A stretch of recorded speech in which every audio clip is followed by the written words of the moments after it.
Good morning मेरे प्यारे बच्चों। आशा करती हूँ आप सभी अच्छे होंगे और आपको मेरी आवाज़ अच्छी तरीके से आ रही होगी और क्लैरिटी भी पूरी नज़र आ रही होगी पिक्चर में।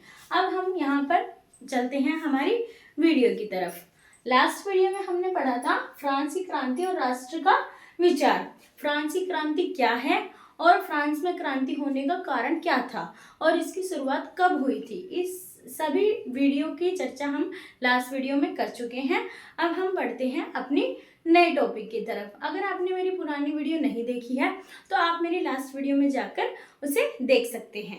अब चलते हैं हमारी दूसरे टॉपिक की तरफ। राष्ट्रवाद की पहली स्पष्ट अभिव्यक्ति कब, सबसे पहले तो हम ये सर्च करते हैं कि फ्रांसीसी क्रांति कब हुई थी। फ्रांसीसी क्रांति 1779 में हुई थी बच्चों। मैंने आपको लास्ट में वीडियो में एक्सप्लेन भी किया था। इसकी इजी ट्रिक क्या है, 1 लिख लेंगे। क्रांति कितनी हुई थी बेटा, एक ही हुई थी ना, ठीक है। अब देखो 7 के बाद क्या आता है 8, 8 के बाद क्या आता है 9। इजीली आपको इसका सन याद रहेगा। अब देखो बच्चों, इसका सबसे पहला टॉपिक है शेयर आइडेंटिटी कॉन्सेप्ट। क्या है बच्चों, शेयर आइडेंटिटी कॉन्सेप्ट, अपनी जमीन अपने लोग। मैंने लास्ट वीडियो में ही आपको बता दिया था बच्चों कि है ना, मैं आपको इसमें हिंदी और इंग्लिश दोनों ही लैंग्वेज में एक्सप्लेन करूंगी ताकि इसे इंग्लिश मीडियम और हिंदी मीडियम दोनों ही बच्चे इजीली समझ सके और देख सके, ठीक है बच्चों। अब लास्ट वीडियो में हमने पढ़ा था फ्रांसीसी क्रांति का होने का कारण क्या था। छोटे से समझ लेते हैं ताकि अगर आपने पुरानी वीडियो ना देखी हो तो आपको इस वीडियो में अच्छी तरीके से समझ में आ जाए।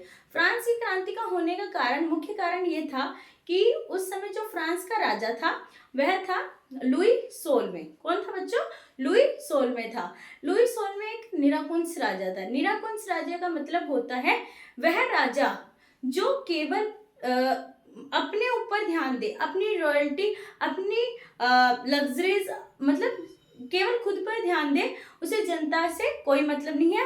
वह जनता को केवल अपना गुलाम समझ रहा है और खुद को देव्य रूप समझता है, मतलब देवताओं भगवान के द्वारा ऐसा भेजा हुआ दूत जो केवल एक भगवान का प्रतिनिधि है और उसे जनता से कोई मतलब नहीं है, जनता उसकी गुलाम है। बेटा अगर आपसे हम एक क्वेश्चन पूछते हैं कि आपको कोई एक ऐसे देश में रहना पड़े जहां पर आपको एक गुलाम की तरीके से ट्रीट किया जाए तो आप वहां पर 1 मिनट भी नहीं रहना चाहोगे। सेम पोजीशन फ्रांस के लोगों की उस समय थी। फ्रांस के लोग कैसा अनुभव कर रहे थे कि हम मतलब केवल एक गुलाम है, हमें एक आज़ाद जिंदगी चाहिए, एक फ्रीडम लाइफ चाहिए, एक बेस्ट लाइफ चाहिए। तो इसलिए उन्होंने क्या की थी, क्रांति की थी। इस क्रांति के मुख्य कारण हम इस टॉपिक में क्लियर करेंगे बच्चों। चलो देखते हैं। शेयर आइडेंटिटी कौन सा, अपनी जमीन अपने लोग से तात्पर्य यह है कि लोग कह रहे थे कि जो ये फ्रांस की भूमि है वो किसकी भूमि है, हमारे दादा या पिता की भूमि है और ये जमीन हमारे अपने लोगों की है। मतलब अगर पिता जमीन छोड़ के गए हैं तो वो किसके लिए छोड़ के गए, अपने पुत्र के लिए, और आगे वो जमीन किसके लिए छोड़ी जाएगी, अपने पोते के लिए, उसके बाद उसके बच्चों के लिए, ठीक है। तो इसी तरीके से फ्रांस के लोग ये चीज से मोटिवेट हो रहे थे कि ये जो जमीन है वो हमारे दादा परदादा ने हमारे लिए छोड़ी है, तो हम यहाँ पर गुलाम कैसे, जब हमारी जमीन है तो हम यहाँ पर गुलाम बन के थोड़ी ना रहेंगे, ये जमीन हमारी है तो इस पे अधिपत्य भी किसका होगा, हमारा होगा।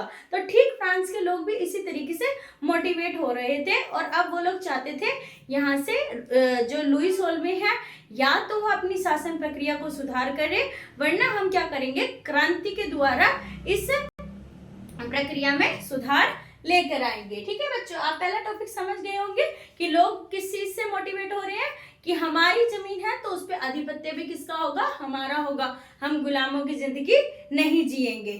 ठीक है।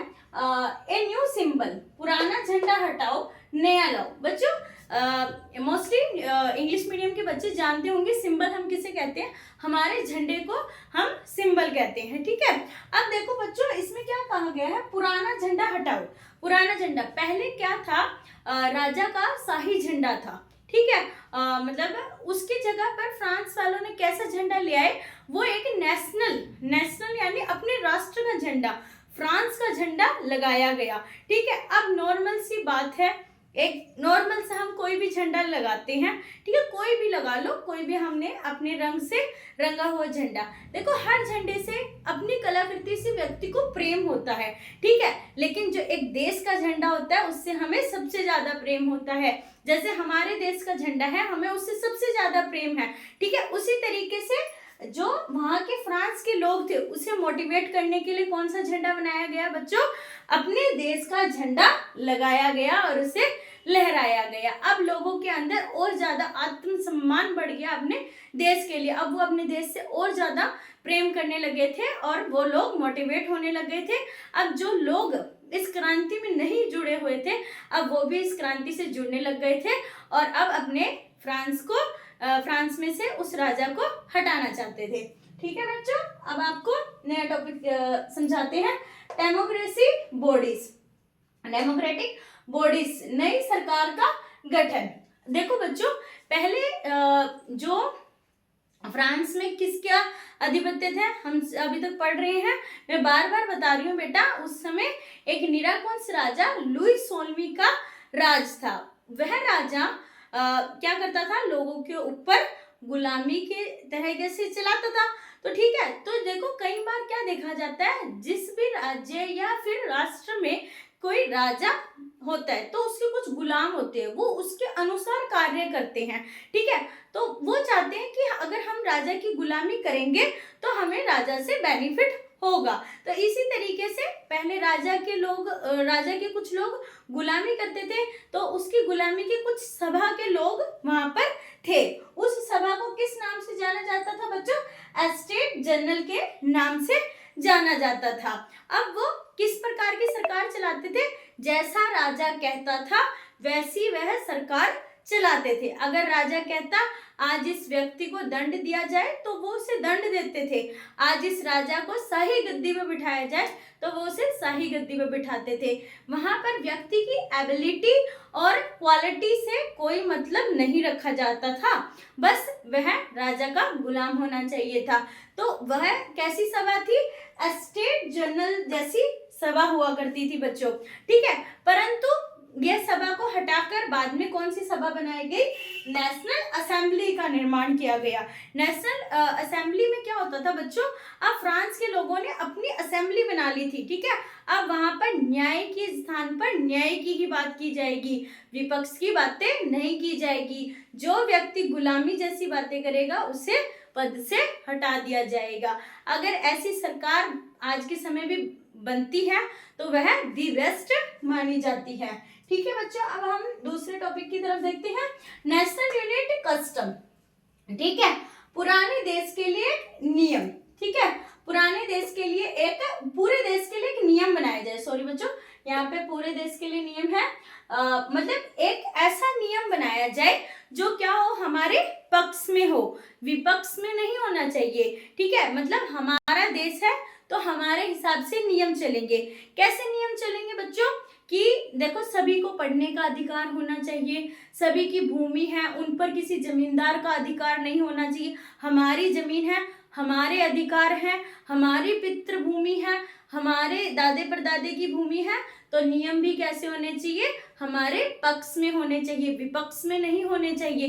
तो इसलिए उन्होंने कहा पूरे देश में कैसा नियम होना चाहिए? एक नियम होना चाहिए। यदि राजा को जमीन पे बिठाया जाता है, जनता को जमीन पे बिठाया जाता है, तो सभी क्या बैठेंगे? जमीन पर बैठेंगे। और अगर सभी किसी आलीशान जगह पर बैठते हैं तो सभी आलीशान, मतलब सभी के लिए एक समान नियम होने चाहिए। अगर राजा का पुत्र पढ़ता है तो आम जनता का पुत्र भी पढ़ सकता है। अगर राजा की पुत्री शासन में भाग लेती है तो आम जनता मतलब किसान की बेटी भी क्या लेगी? शासन में भाग लेगी। ठीक है बच्चों, मतलब सभी के लिए क्या होने चाहिए? एक समान नियम कानून होने चाहिए। इसी का अर्थ यहाँ पे दिया गया है, पूरे देश के लिए एक नियम होना चाहिए, ना कि अलग अलग नियम होने चाहिए। वन कॉमन लैंग्वेज, एक देश एक भाषा। पहले क्या होता था बच्चों? फ्रांस में कुछ छोटे मोटे गाँव में, ठीक है, मोस्टली अलग अलग भाषा बोली जाती थी, ठीक है। अब हर जगह पर हर अलग अलग भाषाएं बोली जाती है, तो ज़रूरी तो नहीं है कि भाई अगर हम किसी और जगह पर जाते हैं तो वो लैंग्वेज यूज़ करी जाती है। जैसे हमारे भारत में अनेक प्रकार की भाषा बोली जाती है, लेकिन हमारी मोस्टली भाषा कौन सी है? हिंदी भाषा प्रमुख मानी जाती है। ठीक उसी प्रकार फ्रांस में भी अलग अलग भाषाएं बोली जाती थी, लेकिन वहाँ पर मोस्ट किसे प्रेफरेंस दी गई? एक भाषा को, वो कौन सी थी? फ्रेंच भाषा। कौन सी भाषा थी बच्चों? फ्रेंच भाषा को क्या दी गई? महत्वपूर्णता दी गई। अब आशा करती हूँ आपको मेरी वीडियो अच्छी लगी होगी, तो प्लीज लाइक एंड शेयर। अब हम नेक्स्ट टॉपिक में पढ़ेंगे the rule of Napoleon and civil code of 1804। ठीक है बच्चों, इस वीडियो में अगर आपको मेरी वीडियो अच्छी लगी हो तो please like and share. Thank you.